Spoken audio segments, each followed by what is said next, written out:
Salam vatandaşlar.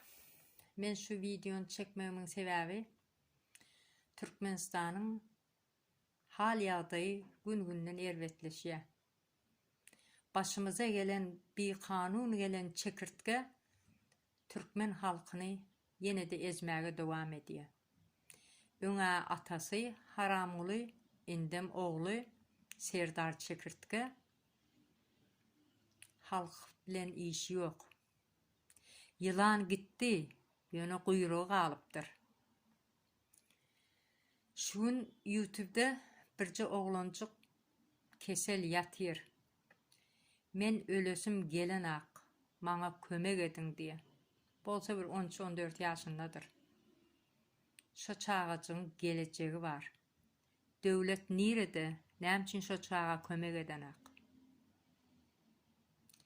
Türkmenistan'ın daşındaki Türkmenistanlılar kömek eder, hükmen eder. Yöne Türkmenistan'ın içindeki halk siz uğuklamağa devam edin.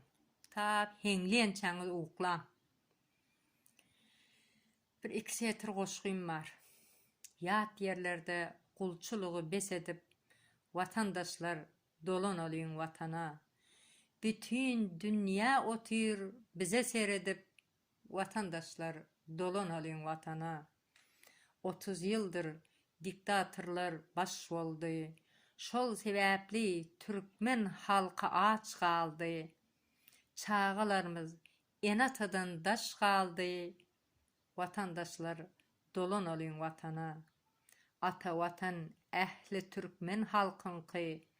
Vatan değildir dine haramlarınki. Olurun bolşu bütün dünyaya gülkü. Adalatı getirelim vatana. Devletimiz halkı eklep bilenok, halkın halından haber alanok.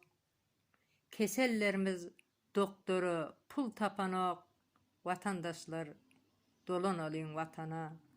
Vatanımızda parlament devlet kuruluyun. Neslimizi halal terbiye berelin. Täze ösüş bilen öňü ýörälin. Vatandaşlar dolan olayın vatana. Indi diktatörün zamanı geçti. Türkmen devletinin ırsgaly gaçdy. Haramda bizi iyile kul etdi. Vatandaşlar dolan olayın vatana. Indi ak garanyň arasy açylsyn. Tutsaglaryň günäleri geçilsin. Saylaw edip parlament devlet seçilsin. Vatandaşlar yörgüdeliň vatana. Türkmen halky garyplygy çekmesin. Çağalarımız kesel bolup ölmesin. Enatalar kömek sorap ağlamasın. Ağzı birlik bilen gazan alyň vatany. Vatandaşlar yörgüdeliň vatana.